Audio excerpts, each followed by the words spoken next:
শুক্রবার রাতে রাজ্যে 2 আসনের জন্য কংগ্রেসের প্রার্থী তালিকায় শিলমোহর দিয়েছে এআইসিসি। পূর্ব ত্রিপুরা আসনে কংগ্রেস প্রার্থী হয়েছেন প্রজ্ঞা দেববর্মন এবং পশ্চিম ত্রিপুরা আসনে প্রার্থী হয়েছেন সুপল ভৌমিক। শনিবার কংগ্রেস ভবনে আহত এক সাংবাদিক সম্মেলনে পিসিসির সহ সভাপতি বিদ্যুৎ কান্তি বিশ্বাস এই সংবাদ জানিয়েছেন। তিনি জানান, সোমবার পশ্চিম আসনের কংগ্রেস প্রার্থী মনোনয়নপত্র দাখিল করা হবে এবং মঙ্গলবার আমবাসায় পূর্ব আসনে কংগ্রেস প্রার্থী মনোনয়নপত্র পেশ করা হবে।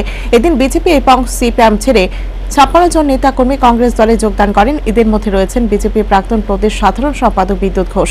এদিন নবাগতদের হাতে দলীয় পতাকা তুলে দিয়ে স্বাগত জানান প্রদেশ কংগ্রেস নেতৃবৃন্দ।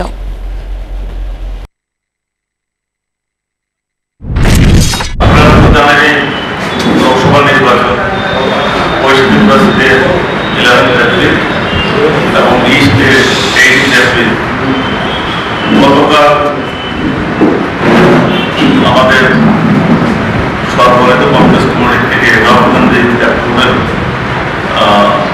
সহ আমাদের কেন্দ্রের প্রার্থীর নাম ঘোষণা করা হয়েছে। পশ্চিম ত্রিপুরা কেন্দ্রে সুপল ভৌমিক এবং ইস্টে প্রজ্ঞা দেববর্মন,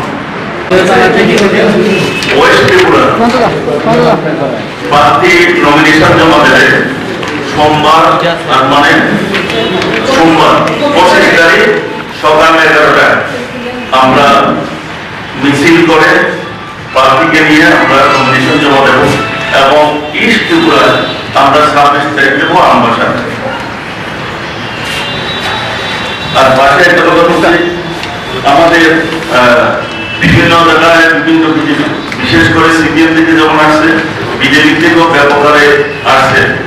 বিদ্যুৎ ঘোষ, উনি এক সময় বিজেপি লীগের চেয়ারম্যান ছিলেন, স্টেট কমিটির সেক্রেটারি ছিলেন, বিভিন্ন পদে ছিলেন।